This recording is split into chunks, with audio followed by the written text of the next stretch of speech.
Cuando yo tenía 19 años, yo quería escribir. Mi abuelo me regaló una máquina Brother, en esa época existían las máquinas de escribir, y yo escribía ahí textos, ¿no? Esos textos yo los llevaba a un periódico en Barranquilla que se llama La Libertad, pero yo era tan tímido, incluso lo diría de una manera más radical, en realidad no era tímido, era ahuevado, bien ahuevado, que yo no era capaz de llevar el texto al periódico y preguntar por una persona que pudiera recibirlo. Yo simplemente lo dejaba en la recepción. Era como, exactamente como arrojar una botella al mar. Yo dejaba el texto en la recepción a ver qué pasaba con él. Y el domingo, todo iluso, compraba el periódico a ver si había salido, y claro, nunca salía. Pero yo seguía escribiendo textos y llevándolos a esa recepción. Nunca me publicaba. Años después, publiqué mi primer libro con Jorge García Usta, un amigo al que amaba locamente porque era un hermano para mí y murió prematuramente, ¿no? Y ese libro nos lo tuvo que publicar la Lotería de Bolívar. Entonces, Jorge tenía un familiar que conocía a un familiar del gerente de la Lotería de Bolívar. Y el tipo terminó editando un libro que se llama 10 juglares en su patria. El tipo editó el libro, un libro feo que tú lo mirabas y se le arrancaban 5 páginas. Y tenía tantos errores tipográficos que nosotros pensamos, Jorge y yo, en añadirle no una fe de errata, sino una fe de acierto, porque estaba repleto de errores.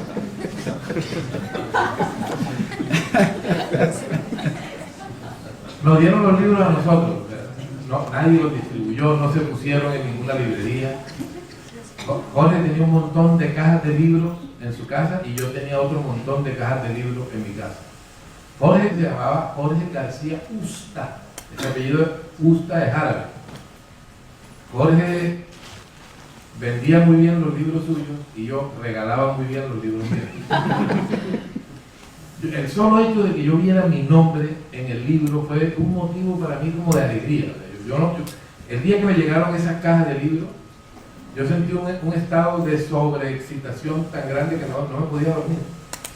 O sea, yo me acostaba, apagaba la luz, yo decía, puta, tengo que ver ese libro otra vez. Me paraba de la cama y sacaba un libro de la caja y claro, cuando lo iba a guardar ya el libro se le habían arrancado 20 páginas, estaba pésimamente editado. Después de esa experiencia me puse a escribir por mi cuenta otro libro, pero ya no había ningún gerente, amigo del amigo del amigo que lo pudiera publicar. Simplemente me tocó enfrentarme a los editores. Esas editoriales que hoy me publican tuvieron ese manuscrito mío y ninguno le paró bola. El libro paseó por todos lados y nadie le paró bola. Un día me encontré un editor independiente que tiene una editorial que se llama Ediciones Aurora. El tipo me dijo, yo te publico el libro, te lo publico el año que viene, y me lo publicó en el 99. El libro se llama De un hombre obligado a levantarse con el pie derecho y otras crónicas. Me lo publicó, se ganó el premio como el libro del año en la categoría de no ficción que entregaba en ese momento la Cámara Colombiana del Libro. Con ese libro pasó una cosa similar a esta que acabo de vivir acá. Resulta que me llevaron a un colegio de niños en Bogotá. El colegio se llama San Bartolomé de la Merced, porque en ese colegio habían comprado el libro mío y una maestra de español quería que yo fuera a hablar con los niños. Eran niños y adolescentes. Entonces yo llego al colegio y veo todas las paredes llenas de cartulinas con la portada de mi libro o con un dibujo inspirado en la foto mía que aparecía en la solapa del libro, o con acuarelas sobre los personajes del libro que aparecían ahí retratados, ¿no? Y los niños se me acercaban y me decían, ese dibujo lo hice yo, mire, aquella portada la hice yo, y yo hice tal cosa, y todos me rodeaban. Entonces yo sentí en ese momento unas ganas muy profundas de llorar, y sentí que aquellos textos que yo había llevado años antes a la recepción del periódico La Libertad y que yo creía que no le interesaban a nadie, eran los niños esos los que se los habían encontrado. O sea, y por eso yo siempre he creído que cuando uno escribe, tira al mar botellas de náufrago y uno no sabe quién se las puede encontrar, pero hay más gente que se las encuentra, y cuando uno encuentra al que se las encontró, no puede evitar sentirse contento, ¿no? Yo crecí con un abuelo muy rico, pero mi abuelo no era un rico sino un pobre con plata, porque mi abuelo había sido un campesino. Mi abuelo era un hombre sin ninguna educación. Mi abuelo deletreaba. Mi abuelo, cuando agarraba un periódico y leía, no leía de corrido. Mi abuelo deletreaba, silabeaba las palabras. Pero mi abuelo tenía un talento para los negocios, y mi abuelo tenía montones de hectáreas de tierra y ganado, y él fue el que me crió. Y mi abuelo, como era un rico que no era rico, es decir, como era un pobre con plata, siempre fue un hombre popular. Mi abuelo almorzaba en la mesa principal con los trabajadores de su casa. Venían embarrutados de barro, con los zapatos, con las botas con las que venían de la finca. Mi abuela se molestaba, pero ¿cómo sientas a esos tipos ahí con esas botas sucias? Y los tipos se sentaban a la mesa, y yo siempre he creído que el haber crecido viendo eso fue importante, fue fundamental para mí. Porque por un lado, entendí desde el puro principio que todos cabemos en la misma mesa, y que es posible hablar con todos, y que esas personas que estaban ahí, esos campesinos, casi siempre yo me quedaba de lado oyéndolos. Se suponía que no habían estudiado, que no tenían ninguna instrucción académica, pero se ponían a hablar y a mí me fascinaba oírlos hablar. Yo me quedaba ahí al lado de la mesa viéndolos, viendo a mi abuelo compartir con ellos, ¿no? Entonces ahí tenía primero el ejemplo de la cercanía natural, porque no es la cercanía postiza, no es que mi abuelo no era un hombre jugando a hacerse el popular, mi abuelo no era político, no le interesaba eso. Mi abuelo era genuinamente un hombre popular. Yo nací en Barranquilla, pero me crié en ese pueblo que se llama Arenal, ¿no? Y en ese pueblo, a la hora del recreo, la hija del rico se comía una paleta, la chupaba y se la pasaba a la hija del pobre, que también la chupaba y se la devolvía a la hija del rico. En los bailes populares de carnaval desaparecían los estratos sociales. El hecho de yo haber crecido en un lugar donde el mundo no se dividía entre ricos y pobres, aunque los hubiera, el hecho de haber crecido en un lugar donde uno se podía sentar a hablar con cualquier persona sin importar el color, sin importar su procedencia social, su origen, su creencia, fue fundamental. Porque yo puedo hablar con cualquier persona. Yo creo que hay que sentir curiosidad genuina por la gente. Yo tengo curiosidad por la gente. Mira, cuando yo estaba niño, yo veía a un pelado que era bonito, otro que corría rápido, otro que se levantaba a todas las chicas, otro que bailaba como los dioses. Yo decía, puta vida, y entonces yo qué coño sé hacer. Yo no era ni el que corría, ni el que metía los goles, yo no era nada, no pasaba nada conmigo, ¿no? ¿A qué coño me voy a dedicar yo en esta puta vida si no hacer? ¿Cuál es la gracia mía? Porque me preguntaba yo cuál era la gracia que yo podía tener. Me acuerdo que un día estaba en un parque y me puse a conversar y a echar cuentos, y entonces me rodearon, y me gustó esa sensación de ser una persona que cuenta historias y atrae la atención de quienes están ahí cerca, ¿no? Yo creo que todos los que contamos historias queremos eso, y creo además que es una forma de poder, pero de poder del bueno, porque no es un poder que le haga daño a nadie, ¿no? Recuerdo que un día fui a la casa de una tía mía. Mi abuelo era un hombre bárbaro, mi abuelo era un hombre que tenía un cierto desafuero de bajo vientre jodido, ¿no? Entonces, como buen costeño era un tipo... Mi abuelo decía, no mío, y yo lo único que le dije fue adiós. Claro, papá, si usted nada más le dijo adiós, claro. No, que había una mujer embarazada y mi abuelo dice, no, yo nada más le dije adiós, yo pasé por ahí, yo solo dije adiós. Está bien. Bueno, fui a visitar a una tía mía y me dijo, estoy embarazada. Y entonces no sé por qué se me ocurrió correr como frenético para llevar la noticia a la casa. O sea, para ser la persona que le iba a dar esa noticia a mi abuela. O sea, me encantó lo que se siente al transportar una noticia de un lugar donde se sabe a otro lugar donde no se sabe para hacer que sí se sepa allí. O sea, me encantó esa sensación. Siempre me ha gustado ser la persona que echa el cuento. Por eso quiero estar vivo para echar el cuento. Has dicho dos cosas que me han hecho pensar en algo que quería preguntarte ya, y es justamente que te encantaba escuchar, o sea, los campesinos que iban y que te encantó contar. En ambas situaciones está la oralidad. Entonces la pregunta mía es, ¿qué papel juega ahora, después de que ya entraste al oficio, ¿sí? La oralidad? En el Caribe es posible encontrar la esencia de la realidad a través de los sonidos. Ojo, yo crecí oyendo historias, no leyendo historias. Era un pueblo abandonado, retrasado, donde cuando nos mencionaban la palabra cuentos jamás pensábamos en Rulfo o en Mark Twain, sino en el viejito de la esquina que contaba los cuentos en un parque. Yo tengo un texto donde me pregunto, ¿dónde estabas tú, Orson Welles, cuando yo más te necesitaba? Porque allá en Arenal, allá no estaba Orson Welles, allá estaba el viejito de la esquina. A nosotros nos tocaba contar las historias que no nos contaba nadie más.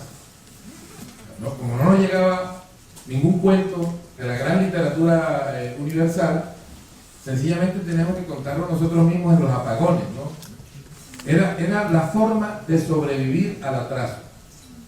No era un ornamento, la oralidad para nosotros no era un ornamento. Pero a mí siempre me ha parecido que en la oralidad hay mucha música. Y cuando escribo yo aspiro a la oralidad. La sensación de la oralidad del que es oral porque no ha leído y no puede ser otra cosa, es distinta al que tiene una formación literaria y es oral porque se lo propone, ¿cierto? Como Rulfo, por ejemplo, ¿sí? Cuando yo empecé a leer a Rulfo, cuando era adolescente, a mí no me gustaba Rulfo, porque yo decía, este hijo de puta escribe ese libro para decir la misma huevonada que me está contando el campesino este aquí en la esquina, sin necesidad de escribir. Y con el tiempo descubrí que el huevón de la película era yo. Rulfo era un genio, sencillamente no hay un escritor como Rulfo, no hay un escritor como Rulfo. Porque Rulfo, para mí Rulfo es el modelo del escritor, es el tipo que se castiga para que al lector le resulte fácil. Es una desnudez engañosa, porque parece haber brotado sin esfuerzo, cuando es producto del esfuerzo más grande de todos, que es el esfuerzo del artista que sabe que la gracia de escribir consiste en trabajar mucho para que no se note lo mucho que trabajamos, ¿cierto? Enanos toreros, un anciano que cuenta chistes en un funeral, y uno lee los títulos y uno cree que va a encontrarse con un texto posiblemente en un tono burlesco, y lo que encuentra es una dimensión muy humana de estos personajes y un tratamiento muy digno, un interés por mostrar la forma en que los ciudadanos de a pie, ciudadanos del común, poetizan la vida. Cuéntanos un poco cómo haces para convertir esa singularidad en expresión artística. Hay una frase de Kapuscinski que se la sacaron de contexto, ¿no? Según el mito, Kapuscinski habría dicho que quien es mala gente no puede ser periodista. De ahí se desprende que como nosotros somos periodistas, entonces somos buena gente. No, eso es simplemente haber malentendido a Kapuscinski, ¿no? Sería deseable que los periodistas y todos los seres humanos fueran buenas personas, pero ya sabemos que la calidad humana de un personaje no tiene que ver con la profesión que hace. Sería muy banal pretender que como yo soy periodista automáticamente soy buena gente. Lo que sí creo es que, y esta es una enseñanza de Kapuscinski, si uno no se pone en los zapatos del personaje, si uno no trata de entender al personaje, si uno no hace el esfuerzo de saber quién es ese personaje, es muy difícil que vaya a contar historias. Yo creo que lo que avala el trabajo que nosotros hacemos es la transparencia de nuestras intenciones, que no seamos oscuros, que no mintamos. Yo veo con mucha preocupación una creciente tendencia que hay a convertir el perfil en una forma de linchamiento. Me empieza a preocupar que estoy viendo muchos perfiles donde están confundiendo contar la vida de alguien con someterlo al escarnio público. Gabriel García Márquez decía que hay vida privada, vida pública y vida secreta. ¿Sí? Y estamos como invadiendo la vida secreta últimamente, ¿no? Ahora, yo sé que no es fácil trazar esos límites, porque cuando yo hice el perfil de Diomedes Díaz, a él le molestó que yo dijera que tenía una visita conyugal cada día. De lunes a domingo, él tenía una visita conyugal con una mujer diferente. Entonces su manager me llamó y me dijo que eso era vida privada. Le digo, no, vida privada cuando se acuesta con esas 7 mujeres en su casa, pero en la cárcel no. Esa cárcel la estamos pagando los colombianos y no la estamos pagando para que él arme sus bacanales ahí, olvídate. Él está pagándole una deuda a la sociedad por un crimen, y si mete una vieja cada día y hace un bacanal allá adentro, y mete whisky, y mete prepago, y hace una rumba allá, eso no es vida privada, lo siento en el alma. Vida privada cuando hace la bacanal en el baño de su casa, eso es otra cosa. ¿Cómo entras en contacto con tus personajes? Con los personajes a través de un tercero, a través de una noticia, a través de una fuente directa. Una vez ya has educado tu mirada, ¿cómo descubres esa parte que puede explotar en la universalidad? Bueno, normalmente yo me acerco a los personajes de manera directa y siempre soy claro con ellos en explicarles desde el comienzo lo que quiero hacer, cómo lo quiero hacer y el tiempo que me demoraría haciéndolo. Siempre digo eso. A mí, por ejemplo, me han llamado muchachos que me dicen, una entrevistica, 10 minuticos, no le quitamos mucho tiempo y se demoran 3 horas. Listo, no hay problema. Si tengo las 3 horas hablamos, pero uno no debería hacer eso porque el personaje se molesta, ¿no? Tuve una alumna que se consiguió una entrevista con Carlos Vives para mi materia de crónica, cuando yo enseñaba crónica en la Javeriana. Y el día que había que entregar, me llegó con otro tema. Y yo le dije, no se suponía que ibas a hacer algo sobre Carlos Vives. No, profe, es que imagínese que se molestó. ¿Qué pasó? ¿Por qué se molestó? No, porque había 3 amigas mías que lo querían conocer, entonces yo me las llevé para la entrevista y, o haces periodismo o haces un picnic. Yo le dije, no, pero marica, si quieres hacer un picnic, me hubieras dicho y hubiéramos buscado, no sé, hubiéramos hecho una lista, alguna vaina, ¿no? ¿Cierto? Es muy serio. Todo tiene que ser claro, la forma de tratar al personaje, la atención que le concedes debe ser absoluta, no puedes estar conectado a aparatos telefónicos mientras él te está diciendo algo. Yo quiero poner un ejemplo aquí de una crónica que hice, donde en el proceso de interacción con el personaje puedo responder eso que me acabas de decir, porque es casi lo mismo para todas las crónicas que hago. En el año 2008, el 2 de julio, yo prendí el radio y escuché que había una alaraca porque se acababa de presentar la operación Jaque. Entonces, esa operación trajo a la libertad a Ingrid Betancourt y a 14 personas más, 3 estadounidenses y varios soldados, ¿no?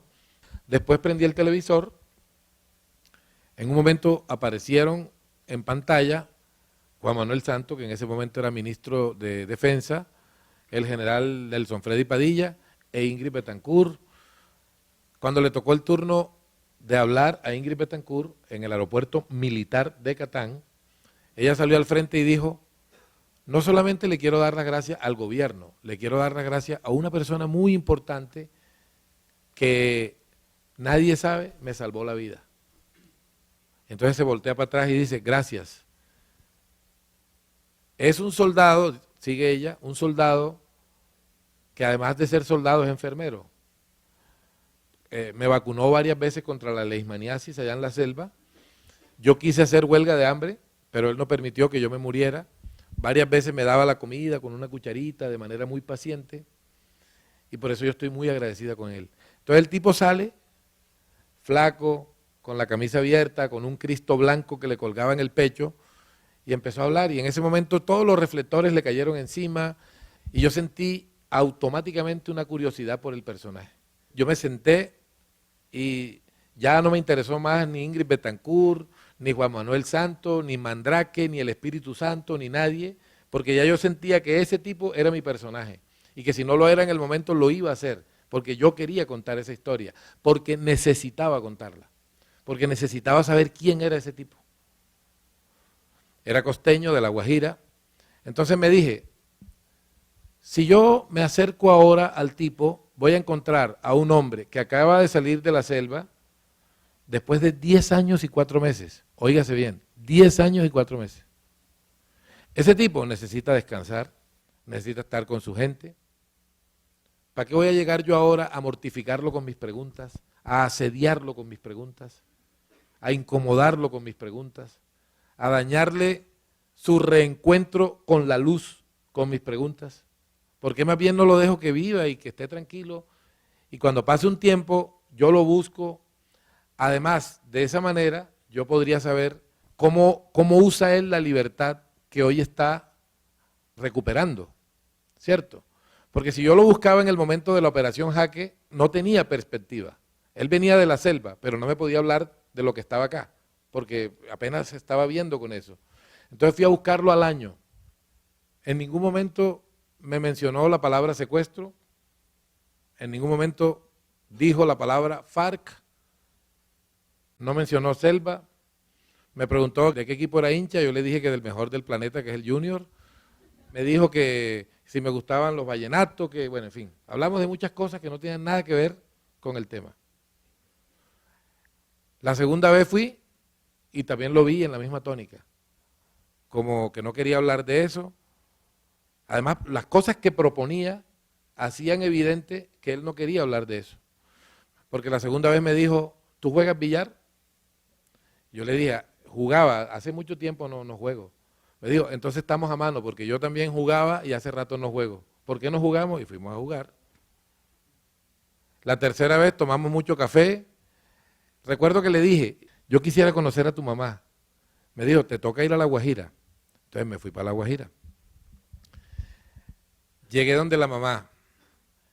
La encontré frente a una máquina de coser Singer donde se ha pasado toda la vida, cosiendo. Me mostró las fotos de William cuando William era niño. Me llevó al colegio de William, mi personaje se llama William Pérez Medina. Me llevó al colegio, me presentó a la profesora de él durante su infancia, me presentó a los hermanos, a los tíos, sacó el baúl donde estaban todas las pruebas de supervivencia que William había mandado desde la selva. Todo eso me lo mostró. Y le pregunté, ¿qué fue lo más difícil? Y me dijo, lo más difícil es lo que estamos haciendo usted y yo ahora, la comida. Porque al principio yo no quería comer. Cada vez que llegaba el momento de comer era como si yo me muriera. Porque me preguntaba, ¿será justo que yo me coma este plato sin saber si mi hijo ha comido? La respuesta era que no era justo. Yo era la mamá y yo tenía que sacrificarme también. Entonces dejaba la comida. Pero un día los otros hijos se le molestaron y le dijeron que ella no podía morirse porque ellos también la querían. Entonces la señora empezó a comer. Pero a partir de esa noche dejaba un plato adicional de comida sobre la mesa con el argumento de que ese plato iba a alimentar el espíritu de su otro hijo. Y a punta de supersticiones se defendió durante todo el tiempo que duró esa experiencia, ¿no? Hay un momento en que yo le digo, ¿y usted se imaginó que iba a ver a William con vida de nuevo? Me dijo, las mamás siempre creemos, nos toca creer. ¿Y cómo se lo imaginaba? ¿Cómo se imaginaba el reencuentro con él?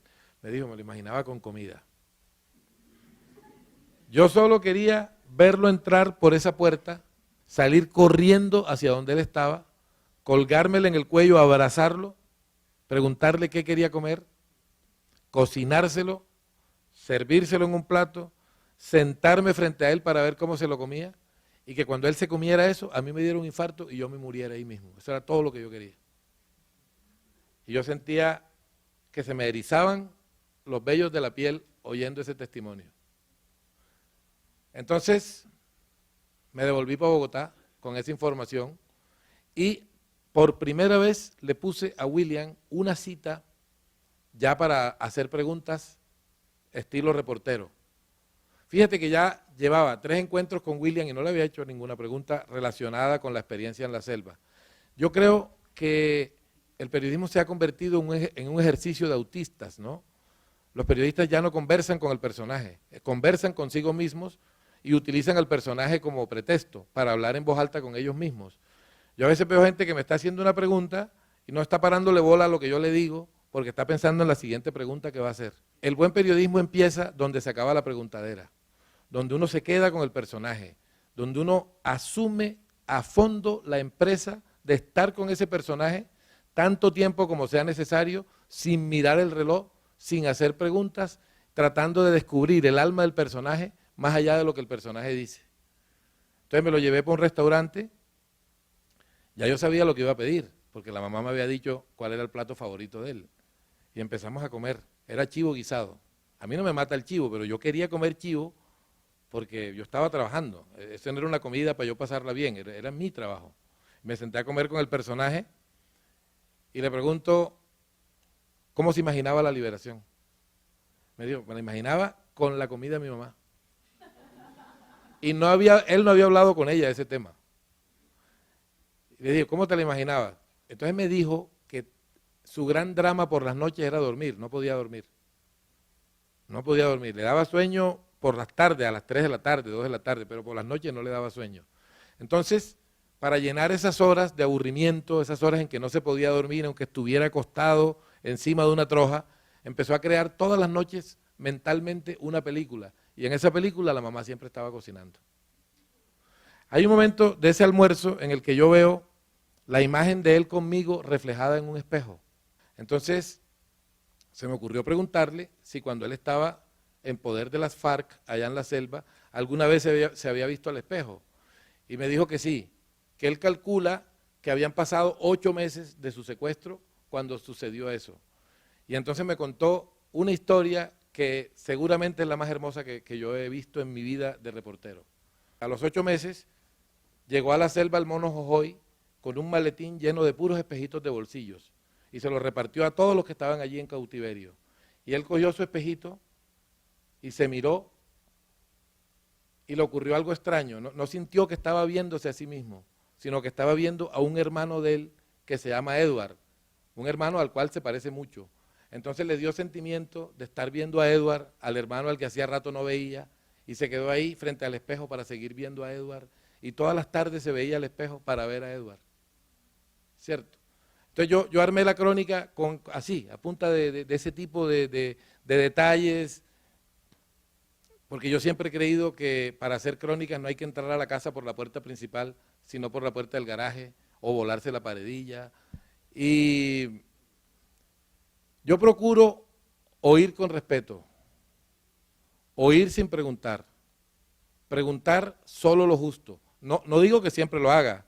Hay una frase de David Remnick, el editor de la revista The New Yorker, que a mí me encanta.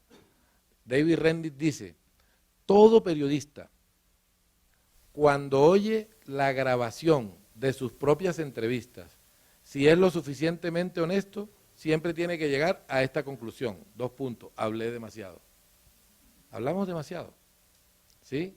Entonces yo trato de estar ahí con los personajes, oírlos, no ser empalagoso con ellos, no venderles la idea de que yo soy amigo de ellos, de que yo estoy ahí para salvarles el alma, no tratar de someterlos a sesiones, porque yo estoy trabajando, ojo, yo estoy trabajando, pero él no está trabajando.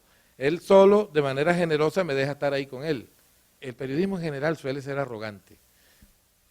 Tenemos el discurso de la sencillez y de la cosa, del buenagentismo ese, de la bonomía de la que hablaba Kapuczynski, pero en el fondo somos arrogantes.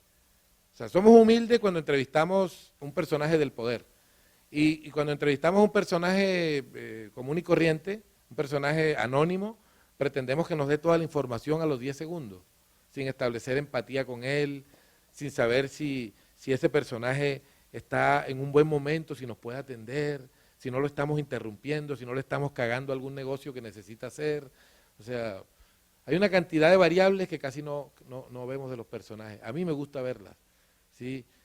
A mí me gusta respetar a los personajes, a mí me gusta quedarme ahí mucho tiempo, hasta que yo sienta que descubro una historia que es la que yo digo, esta es la que quiero contar, y la contaría hasta gratis.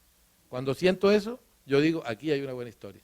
Cuéntanos un poco, Alberto, ¿cuáles son tus influencias literarias? ¿Cuáles son esos autores que han marcado un derrotero en tu escritura? La crónica es un género en el que todavía se cometen muchos dislates en la interpretación de lo que es el género. Una vez un periodista conocido de la radio me preguntó en una entrevista que cuando iba a dar el salto a la literatura. Supuestamente la pregunta era como un piropo, como un elogio, pero en realidad esa pregunta parte de un error total, porque, ojo, es creer que literatura es sinónimo de ficción, cuando existe una literatura de ficción y existe otra de no ficción. Si tú escribes Pedro Páramo, es literatura de ficción. Y si escribes Hiroshima, estás haciendo literatura de no ficción. En el caso de Pedro Páramo es una novela, es ficción. En el caso de John Hersey es un reportaje, pero está tan bellamente escrito, hay tanto arte en la construcción de ese texto que sencillamente es literatura. Un periodismo que no está escrito con arte es un periodismo que me interesa, pero no me interesa tanto. No hay nada más nuevo que el periódico de hoy, ni nada más viejo que ese mismo periódico al día siguiente. Pero si Borges estuviera vivo ya no diría eso, porque ahora los periódicos no se envejecen de un día para otro. Ahora todos los contenidos periodísticos se envejecen a una velocidad demencial. Y el periodismo está pagando con creces varios errores que cometieron a lo largo de la historia. Uno, haber creído que la gente es tonta. Haber segregado tanto tiempo el poder del público. Haber confundido su opinión con la opinión pública. La opinión pública, o ese tema de la radio, la voz de los que no tienen voz, no seamos huevones. Eso es pura demagogia. A mí me encanta la definición de periodismo que dio un gran escritor irónico, Gilbert Chesterton, que decía, el periodismo consiste en decir, Lord Jones ha muerto a gente que no sabía que Lord Jones estaba vivo. ¿Cierto? Y por eso yo creo que el reto de la crónica es buscar a Lord Jones antes de que se muera. Por eso es el género más humano que hay, porque se pone en los pies de la gente y trata de mostrársela a los demás antes de que esa gente se vaya de este planeta y que no sepamos quién coño era, ¿me entiendes? Entonces yo creo que lo literario nos ayuda a eso, porque lo literario nos permite construir relatos con belleza y al construirlos con belleza hacer que más personas se acerquen a esos relatos, ¿sí? Por eso yo siempre también recomiendo leer poesía, ver buen cine. Yo creo que las herramientas que deben estar en el maletín de una persona que escribe tienen que ser las herramientas de unos buenos referentes, ¿no? Si tienes unos buenos referentes, tú vas a aprender, si no, no vas a aprender. Cuando yo me acerqué a Pambelé, yo creía que iba a encontrar la historia de un drogadicto, que era la historia que yo había visto, que todo el mundo contaba, ¿no? Y al principio yo insistí mucho en el tema de la droga, le pregunté mucho por el tema de la droga. Y él siempre me esquivaba de manera olímpica. Me decía, no, y lo que pasa es que yo hablo duro. Como yo hablo duro, la gente cree que meto droga. Ah, bueno, está bien. Otro día me dijo, lo que pasa es que ustedes los periodistas son unos mamahuevos. Siempre me decía una cosa distinta y nunca me contestaba la pregunta. Fíjate, se supone que una pregunta trae como consecuencia una respuesta que resuelve una curiosidad. Pero la mejor manera de saber, o la única manera de saber, no puede ser la pregunta. Porque a veces la respuesta que recibes es una pose. A veces eso que quieres obtener a través de una respuesta, simplemente porque no tienes paciencia, lo puedes averiguar sin necesidad de preguntarlo cuando te quedas más tiempo con el personaje. O sea, cuando yo llevaba 8 meses de andar interactuando con Pambelé, cuando ya no le preguntaba ni remotamente por el tema de la droga, cuando ya eso me dejó de interesar, un mediodía, él acababa de salir de un proceso de desintoxicación en el que había permanecido varios meses. Entonces salí con Pambe y empezamos a caminar por el centro de Cartagena, íbamos a almorzar y él vio una casa que se estaba cayendo a pedazos, una casa abandonada, diagonal al centro de convenciones. Y pasamos y Pambelé vio la casa, me la señaló y me dijo, ahí en esa casa me fumé mi primer tabaco de marihuana cuando tenía 14 años, sin necesidad de que yo preguntara nada. No tuve que preguntar nada.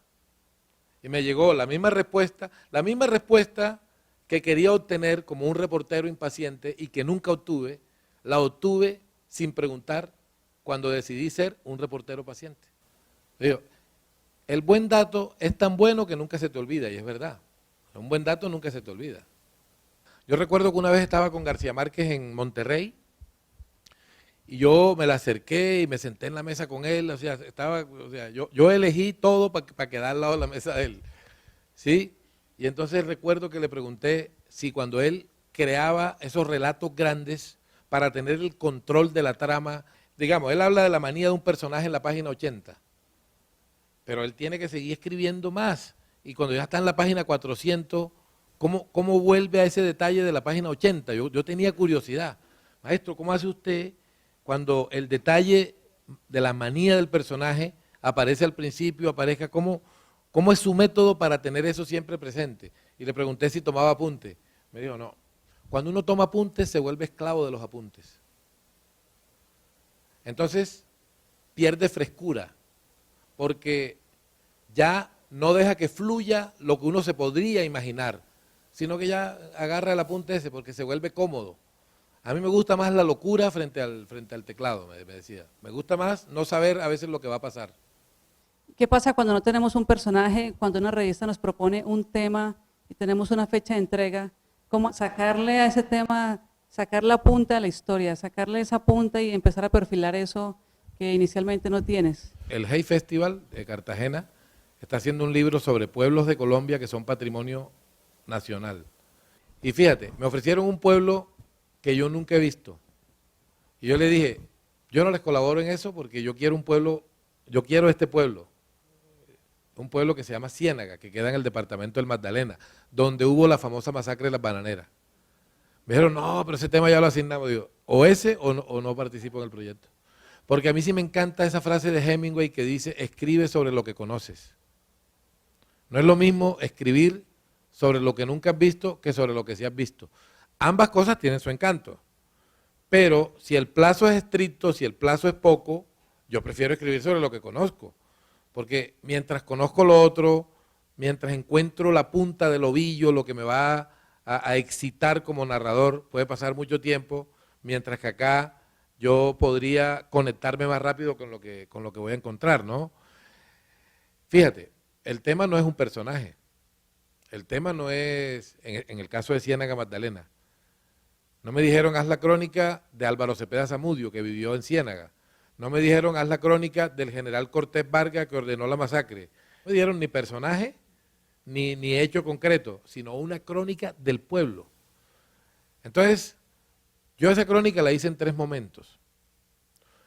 El primer momento es un momento en que estoy en el cementerio, porque Ciénaga es un pueblo de inmigrantes.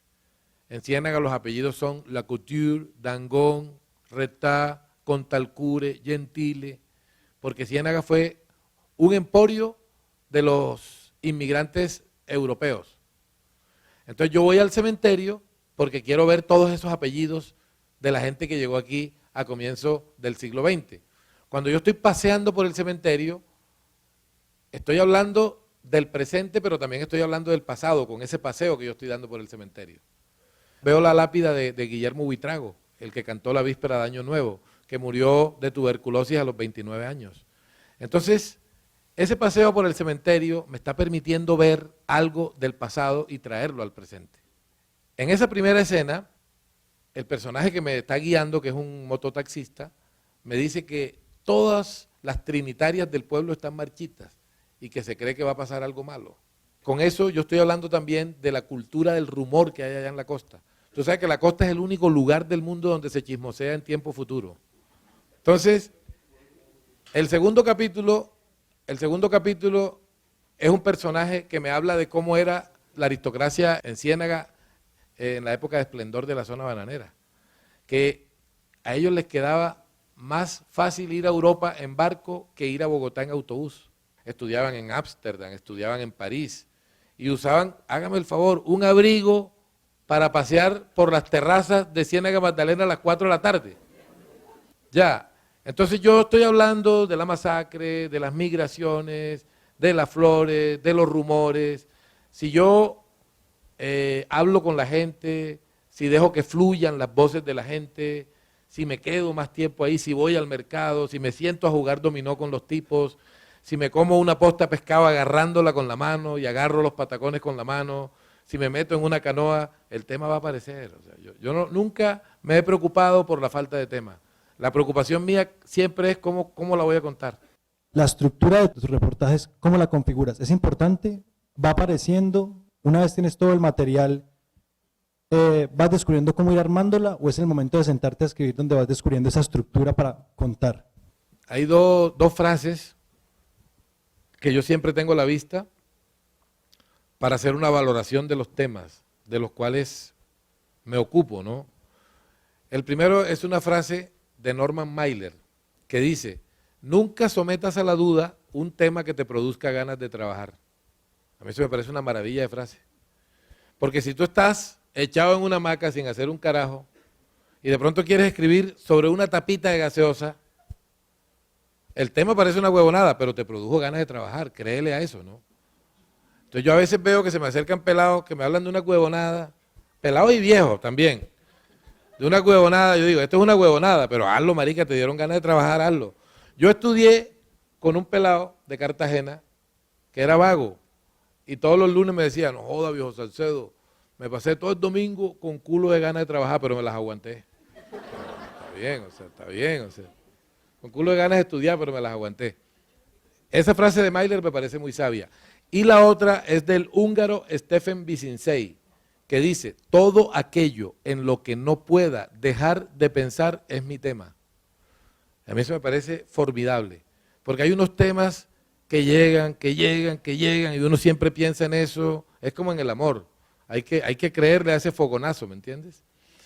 En cuanto a lo que tú preguntas, Hitchcock decía: el cine es como la vida sin los momentos aburridos. La estructura, la velocidad de la historia. Contar historias consiste en suprimirle a la realidad su gran montón de momentos aburridos. Mira, hay que pagar el recibo del agua, hay que cepillarse los dientes, hay que meterse en un trancón. La vida está llena de momentos en los que no pasa nada, que son aburridísimos. A veces caben en lo que escribimos, claro, a veces son necesarios en lo que escribimos. Pero si te tomas confianza y se te va la mano en ese montón de momentos que no le aportan nada a la trama, te tiras la trama, ¿no? Yo creo que el truco está en lo que decía Bioy Casares, que antes de contarle la historia a los demás, uno debe contársela a sí mismo. Yo eso lo quiero entender como hacer una reflexión previa sobre la historia, como no sentarse frente al computador a ver qué sale, sino tratar de hacer un mapa de la historia, tratar de pensar qué es lo que más le conviene a tu historia, qué tono le conviene, qué voz narrativa le conviene. Ya sé que frente al computador hay momentos de feliz desgobierno, que todo no puede estar así bajo el puño, pero sí es importante que uno sepa más o menos la trama de lo que va a pasar para ordenar mejor la historia, para contarla mejor. Quería pedirte que por favor nos contaras aquellos momentos en que tu metodología y tu manera de hacer ha fallado. Cuéntanos en qué momento has sentido que has fallado. Yo siempre fallo, pero siempre tengo revancha. Es más, lo digo en un texto. No te lo puedo responder mejor que con este pedacito que voy a leer. Gracias. Mira, la revista Etiqueta Negra me encargó un texto sobre el error y yo escribí un elogio del error. Yo creo que escribir es cometer errores, pero también es corregirlos. Me gano la vida cometiendo errores, es decir, haciendo textos. El verbo texere en latín significa tejer. Escribir es eso, garrapatear una frase, borrarla, garrapatearla otra vez, tejerla con la siguiente, construir el sentido palabra a palabra. En cada línea fallo, en cada línea tengo una nueva oportunidad. Los errores nos retan y nos ayudan a sostener la búsqueda. A veces el esfuerzo es insuficiente para enmendar el error. He aprendido también a bailármelo. Aparte de los hierros involuntarios derivados de mi torpeza, están los perpetrados a conciencia. Siempre he creído, por ejemplo, que es muy estúpido huir del amor para ahorrarse una estupidez. Así que cuando Cupido me apunta con su flecha, le ofrezco el pecho a sabiendas de que podría matarme. Después veré cómo diablo resucito. Si es imposible corregirlo, nos queda la opción de convertirlo, por lo menos, en un asunto bailable. Yo leí una crónica tuya que se llama Un país de mutilados, creo, que es una de las que más me ha gustado, pero también que es una de las que me parece más fuertes. Entonces la primera pregunta es respecto a esa crónica y es, en el sentido emocional, ¿cómo hiciste para afrontar las historias que contaban esos personajes allí, de esas historias tan fuertes, digamos? Y la segunda pregunta es sobre el mismo tema y es, ¿qué le recomendarías a alguien que está escribiendo sobre el conflicto armado? Por ejemplo, la de la masacre del Salado, lo que han hecho los paramilitares, lo que han hecho, digamos, todos estos años de guerra. Entonces me gustaría mucho saber, digamos, esa perspectiva. Te voy a responder primero la segunda y después la primera. La mejor forma de escribir sobre el conflicto armado es ser una persona honesta, una persona que no ponga su ideología por encima de la dignidad de las personas envueltas en el conflicto, en especial las víctimas. ¿Sí? Te pongo un ejemplo. Todos vimos lo que hizo RCN el día que se anunció que las FARC y el gobierno estaban muy cerca de lograr una firma, un acuerdo de paz. Y en ese momento en el que el país está en trance como de celebración, porque nosotros pertenecemos a una generación que no ha tenido tregua. Todos conocemos a alguien que se ha muerto en este conflicto, ¿no? RCN se dedicó a pasar unas imágenes de hechos atroces cometidos por las FARC. Pues yo sé que las FARC no han sido precisamente un grupo que se haya dedicado a jugar a los carritos chocones, ¿no? Pero pasar esa seguidilla de acciones justo en el momento en que se estaba produciendo el anuncio, me parece que era una vergajada con el país. Y la segunda, la crónica del país de mutilados, que es la crónica de las víctimas de las minas en el oriente de Antioquia, ¿no? Que es la zona más afectada por este problema. La verdad, cuando leo algún texto así mío, tiempo después de haberlo hecho, descubro que me duelen ciertas cosas que están ahí contadas, que no me dolieron tanto cuando las enfrenté en persona, hablando con los personajes. Es curioso, ¿no? Yo tuve un momento que considero de los más bellos, pero al mismo tiempo de los más desgarradores que yo he vivido, que yo creo que me preparó un poco para manejar esa parte, ¿no? Yo fui a hablar con un hijo de Pambelé, allá en Caracas. Pambelé tenía dos familias al tiempo, una familia donde la mujer era colombiana y otra familia donde la mujer era venezolana, y en ambas familias tenía hijos, y las dos familias tenían una relación tirante. Pambelé eligió quedarse con la familia de Colombia, se vino a vivir a Colombia y dejó sola a la familia de Venezuela. Entonces yo fui a hablar con el hijo mayor de los hijos que él tenía en Caracas, y ya en ese momento se había muerto la mamá de ese hijo. Pambelé tenía una maña en su época de gloria, que le gustaba levantarse puras novias peluqueras. Tenía como un fetiche, si la novia no era peluquera, el hijueputa compraba una peluquería y la ponía a nombre de ella. La mamá de este muchacho era peluquera, además tenía un nombre sonoro, se llamaba Amelia Bastardo, ¿sí? Entonces el muchacho me contó la historia de la muerte de su mamá, la exmujer de Pambelé. Me dijo que la mamá murió de cáncer, que cuando murió ellos estaban sin plata. Cuando Pambelé se vino, esa familia se fue a pique, porque se quedó sin el sustento del campeón, y que además Pambelé perdió casi todo lo que tenía.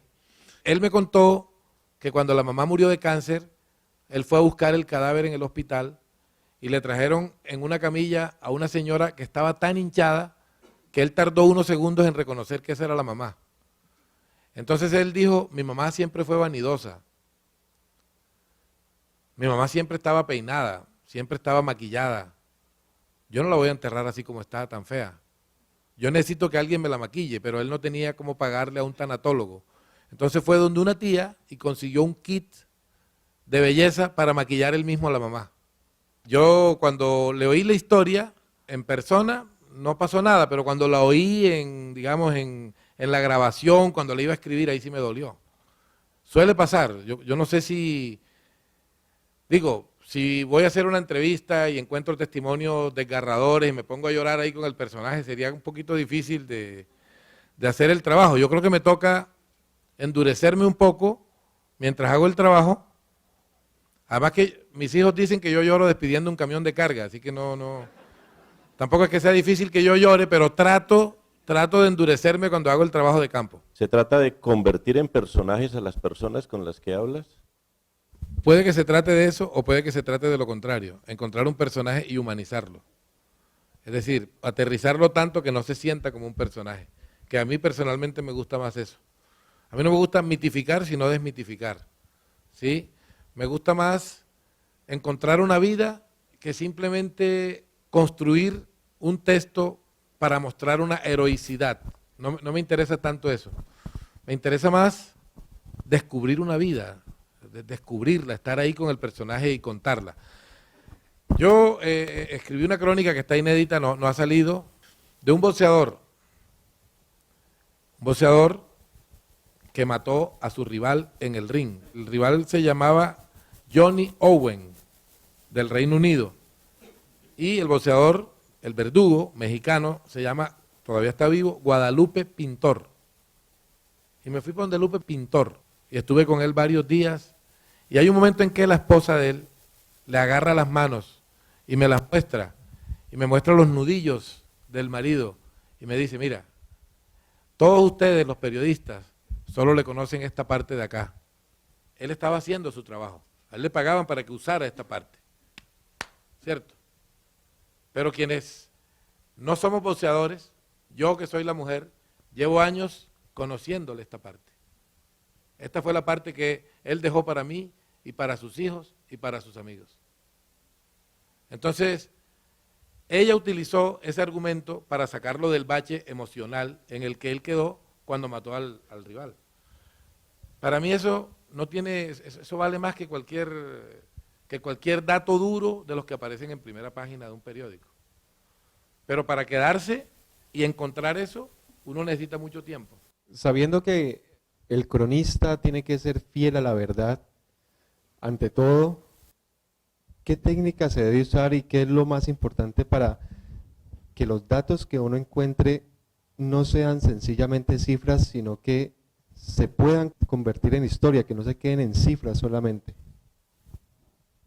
No se trata de prescindir de ella, sino de ver cómo la tejes en el texto de tal manera que encaje y no se vuelva una tabla de indicadores económicos, ¿no? Cuando hice esa crónica a la que se refería ahorita Santiago, un país de mutilados, yo tenía que dar el dato de los muertos que iban hasta ese momento en el oriente de Antioquia por culpa de las minas antipersonas. Entonces me dieron el dato. Yo dije, este dato reducido a una cifra no significa nada. Este dato presentado en un código de barras no significa nada. Le mandé una carta a Cine Colombia, a la gerente de Cine Colombia, para que me dijera cuántas personas caben en sus salas de cine. En promedio cabían 300 personas en sus salas de cine. Entonces yo saqué la cuenta y dije que con los afectados por las minas antipersonas en el oriente de Antioquia se podían llenar 22 salas de cine.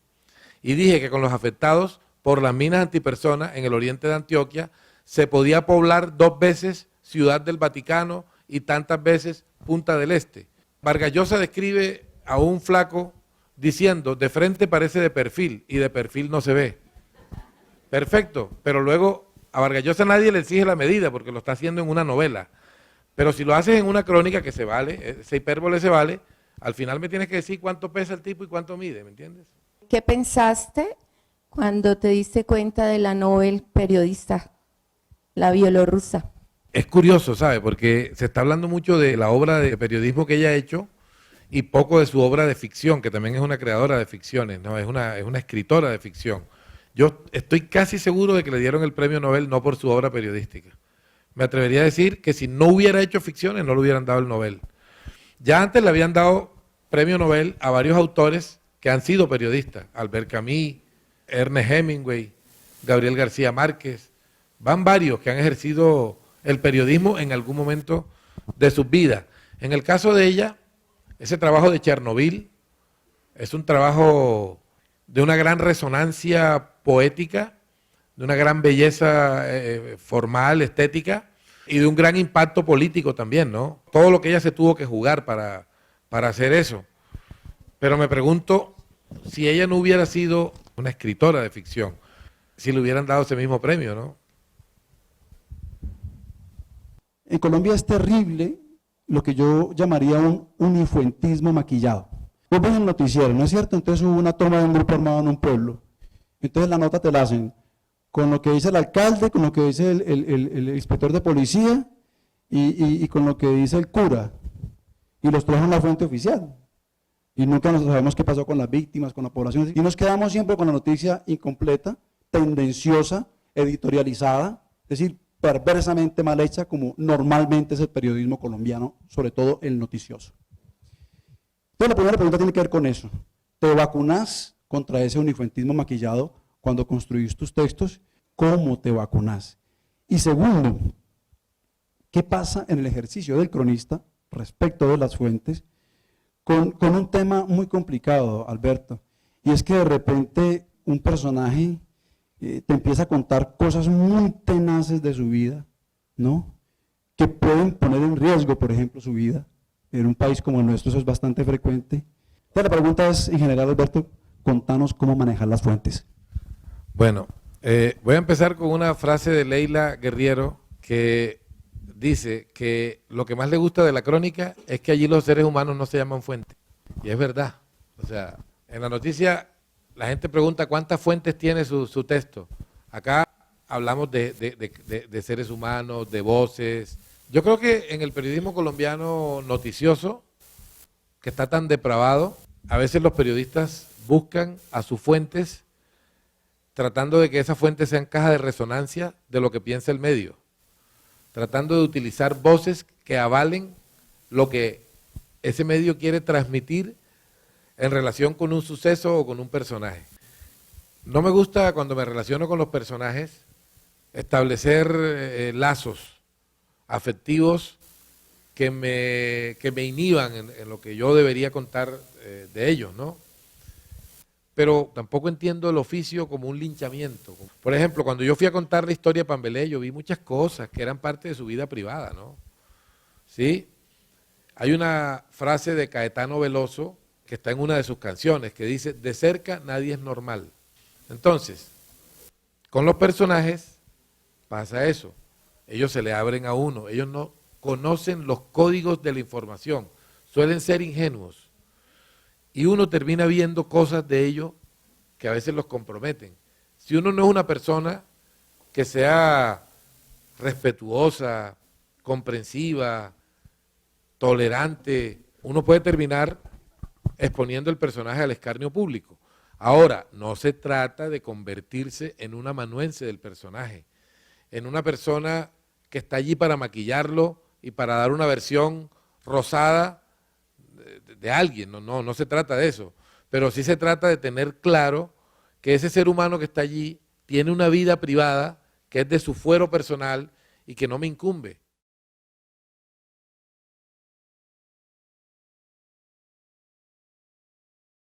Ha sido galardonado con el Premio Internacional de Periodismo Rey de España, el Premio Ortega y Gasset de Periodismo, el Premio a la Excelencia de la Sociedad Interamericana de Prensa en 2 ocasiones, el Premio Nacional de Periodismo Simón Bolívar en 5, el Premio de la Cámara Colombiana del Libro al Mejor Libro del Periodismo del Año y el Premio al Mejor Documental en la segunda jornada iberoamericana de televisión celebrada en Cuba.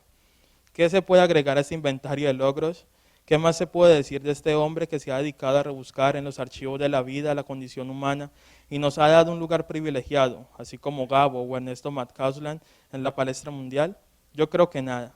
Y así como no solo se aprende de los maestros leyéndolos, sino también escuchándolos y charlando con ellos, los invito a que disfruten de su presencia.